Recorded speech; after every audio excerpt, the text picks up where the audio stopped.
Bonjour les amis de la classe primaire. Contente de vous retrouver aujourd'hui pour la continuité de notre leçon. N'oubliez pas que c'est la leçon 6. Oui, la leçon 6 ayant pour titre Noé constitue un bateau. Le verset à mémoriser se trouve dans le livre de Psaume, Psaume 143, verset 10. Enseigne-moi à faire ta volonté, car c'est toi mon Dieu.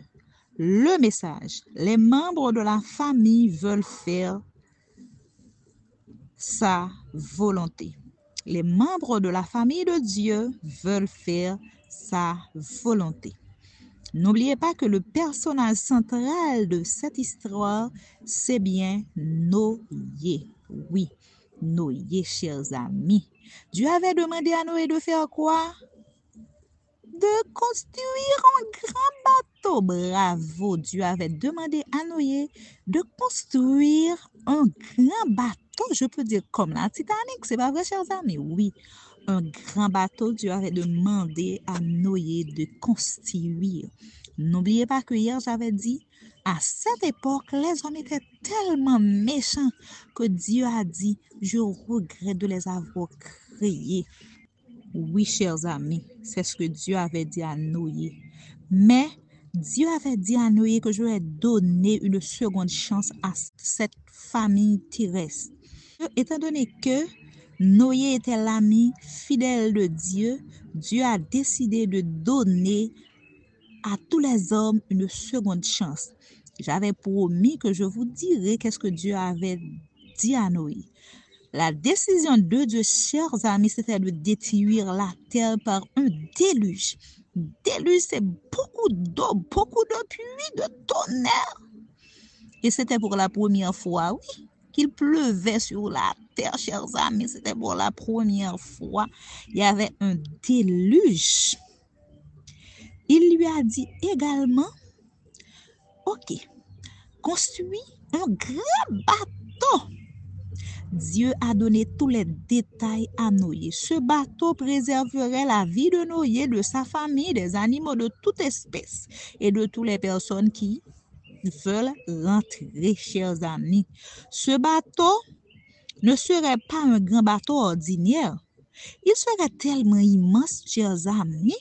Il serait 1,5 fois aussi long qu'un terrain de football et plus grand qu'un bâtiment de 4 étages d'un grand building.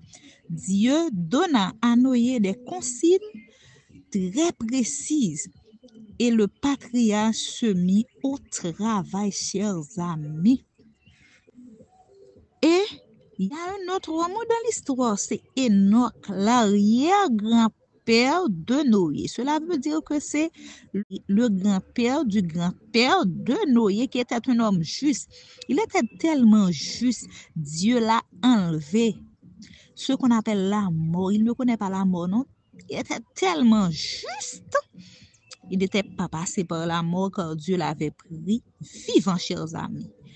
Aujourd'hui, nous avons beaucoup de travaux à faire. Aujourd'hui, c'est dimanche, chers amis. Pendant le culte de famille, on va lire ensemble Genèse 6, versets 1 à 8. Vous allez essayer de discuter de ces versets.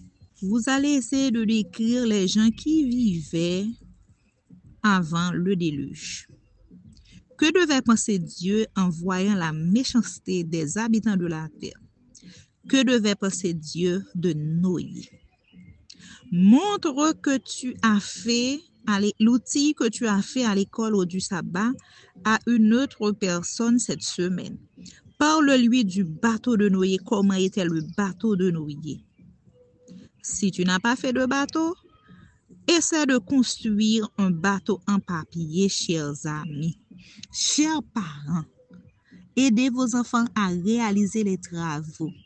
Quant à moi, je ramasse mes affaires, je vous laisse. Je vous donne rendez-vous à demain, Dieu voulant, pour la suite de la leçon. Ciao, je vous aime.